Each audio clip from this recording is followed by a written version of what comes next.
Hello les amis, j'espère que vous allez bien, je suis ravie de vous retrouver. Ce sont les vacances du mois de février et nous sommes partis faire un petit tour au bord de l'eau pour changer d'air. Il fait frais mais il fait très beau, donc on en profite quand même pour aller à la plage.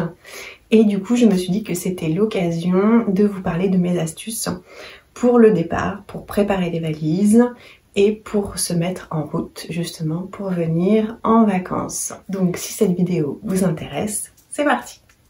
La première astuce que je voudrais partager avec vous pour les préparatifs des valises et du départ, c'est de faire une liste complète. Faire une liste, ça permet de réfléchir en amont à tout ce qu'on aura à faire le jour J et à tout ce qu'on peut préparer avant. Ça permet de gagner du temps et de faciliter le départ le plus possible. Des listes, vous en trouvez sur Canva, vous pouvez faire ça sur Notion aussi, moi c'est ce que je fais.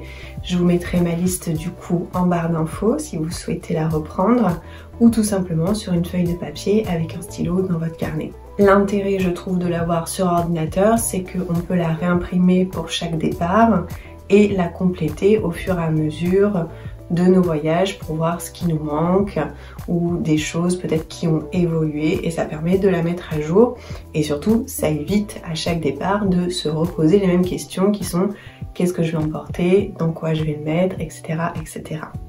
Donc au fur et à mesure de nos départs, j'ai pu faire une liste assez complète je trouve, qui me permet de ne rien oublier parce que malheureusement ça m'est déjà arrivé et je pense que quand on a un enfant c'est un petit peu la hantise d'oublier le doudou, le babyphone ou la chose qui va nous manquer et qui peut être très précieuse. Et du coup maintenant je ne peux plus me passer de mes listes. Je trouve aussi qu'avoir une liste bien complète et bien établie, ça permet le jour J aussi de tout checker et voir avec le partenaire ou avec notre enfant s'il y a d'autres choses qu'on souhaiterait inclure dans la liste. Donc ça permet une double vérification. La première en amont quand on réfléchit et la seconde le jour J pour vraiment être sûr et être tranquille. Dans ma liste, je mets notamment une catégorie des choses à faire avant le départ qu'on peut souvent oublier, telles que débrancher la box, fermer les volets, bien fermer la porte à clé. Moi je sais pas vous, mais c'est vrai que quand je suis partie et que je suis dans la voiture, je suis toujours en train de me dire est-ce qu'on a pris les clés, est-ce qu'on a fermé, est-ce que j'ai éteint ceci, est-ce que j'ai éteint cela. Là au moins si je reprends ma petite liste et que c'est coché, ça veut dire que c'est fait et je peux partir l'esprit tranquille. Ma deuxième astuce pour préparer les valises et partir en vacances, c'est d'avoir les bons contenants. Je trouve que c'est très important et ça permet une meilleure organisation et surtout un gain de temps. Donc moi j'ai listé et je sais qu'à chaque fois j'ai la valise des parents, la valise de notre enfant, le vanity pour les produits toilettes, le sac à chaussures, le sac pour les jouets, le gros sac Mobibag vous savez, que l'on peut mettre juste à côté de lui dans la voiture et dans lequel il peut piocher ses activités tout au long du trajet. D'ailleurs, autre astuce bonus je dirais, je prévois toujours une nouvelle activité ou une nouvelle figurine à mettre sur la box à histoire pour le trajet de mon fils que je lui donne lorsque l'on est en voiture. Comme ça lui fait une petite nouveauté et ça lui facilite lui aussi le trajet et nous aussi du coup. Parce que nous c'est un enfant qui ne dort pas en voiture, absolument jamais, ou alors au mieux du mieux quand il était plus petit, une petite sieste de 30 minutes, mais c'est tout. Donc il faut prévoir de quoi l'occuper, sinon les voyages sont très très longs. En contenant, je prévois aussi tout un tas de petits tote bags ou de sacs, vous savez les sacs dans lesquels on peut avoir les sacs à main quand on les achète ou les chaussures, des choses comme ça qui me servent à empaqueter plus facilement et à trier d'ores et déjà dans la valise certaines choses et je prévois aussi un tote bag qui me servira de sac de linge sale que je mets dans le fond de la valise. Comme ça je sais que j'ai ce sac, sinon quand on arrive sur place et que on a notre linge sale, on ne sait jamais où le mettre. Donc là au moins je sais que j'ai toujours ce sac qui est fait pour ça.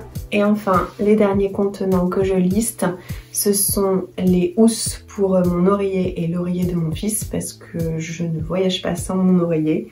J'avoue que depuis que j'ai découvert les oreillers imitation mémoire de forme, je ne peux plus m'en passer.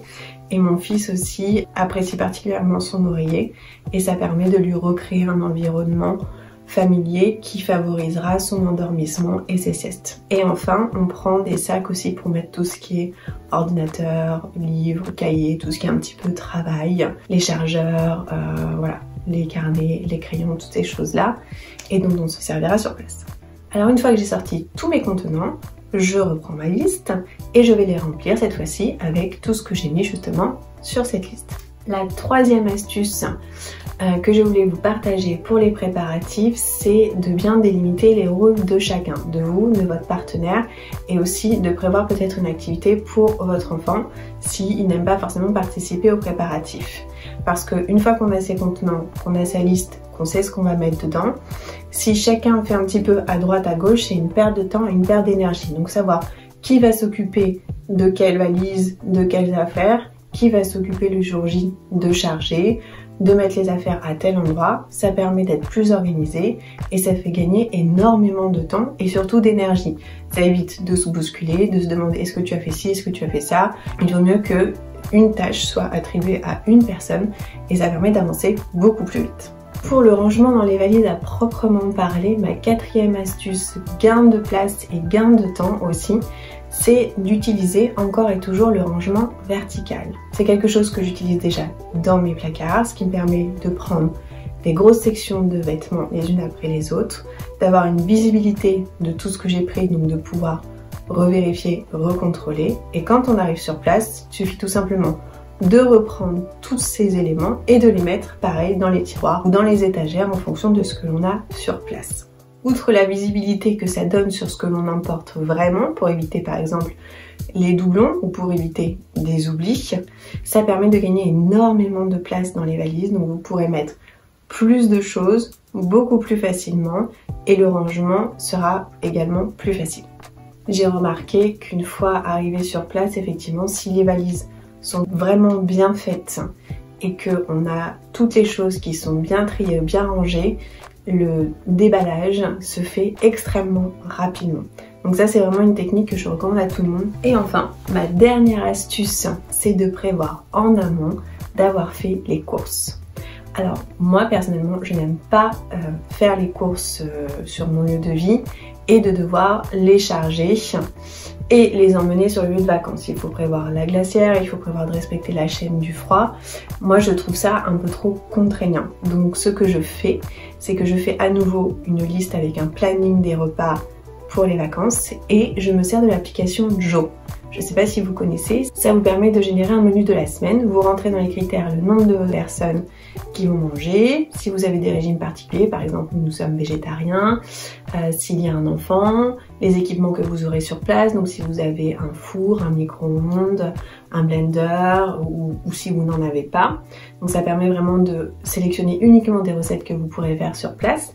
Et une fois que vous avez sélectionné vos recettes, votre liste de courses se génère automatiquement. Vous n'avez plus qu'à la checker et rajouter après tout ce qui est petit déjeuner, goûter, éventuellement si vous avez besoin de produits ménagers ou de choses comme ça.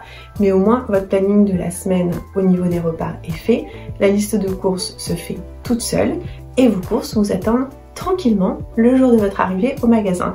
Vous n'avez plus qu'à passer les chercher et à les ranger. Ça, je trouve que c'est vraiment un gain de temps parce que ça évite de devoir charger tout ça dans la voiture, puis le décharger. Et surtout, ça évite, vous savez, lorsque on a fait le trajet, qui s'est plus ou moins bien passé en fonction si on a des enfants ou pas, de ce qui s'est passé sur la route, s'il y a eu du monde, et qu'après, il faut encore aller au supermarché pour faire les courses, moi je trouve que c'est vraiment la corvée.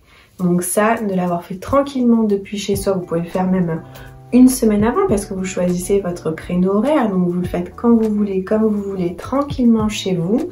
Vous faites votre petit menu sur l'application Joe ou pas forcément d'ailleurs, il y a des drives qui fonctionnent aussi très bien sans cette application. Vous pouvez faire vos courses un peu plus spontanément, je dirais, sans faire un planning de repas très carré. Et au moins vous savez que voilà, une fois que vous êtes arrivé, il suffit d'aller les chercher, vous avez ce qu'il faut qui vous attend sur place, il ne faudra pas ressortir, retourner dans les magasins qui en plus parfois sont bondés quand ce sont les périodes de vacances. Donc voilà, j'espère que ces 5 astuces préparation des valises et des départs vous auront plu. J'espère qu'elles vous aideront à avoir justement des moments de départ et de préparatifs peut-être un petit peu plus serein, parce que je trouve que c'est ça la plus grande vertu de l'organisation, c'est de gagner justement en sérénité quand on fait les choses, de pouvoir le faire plus calmement, sans s'agacer, sans s'énerver, de ne pas se stresser. Donc peut-être de le vivre un peu plus sereinement que quand on fait un petit peu tout au feeling, ce que j'ai fait pendant des années.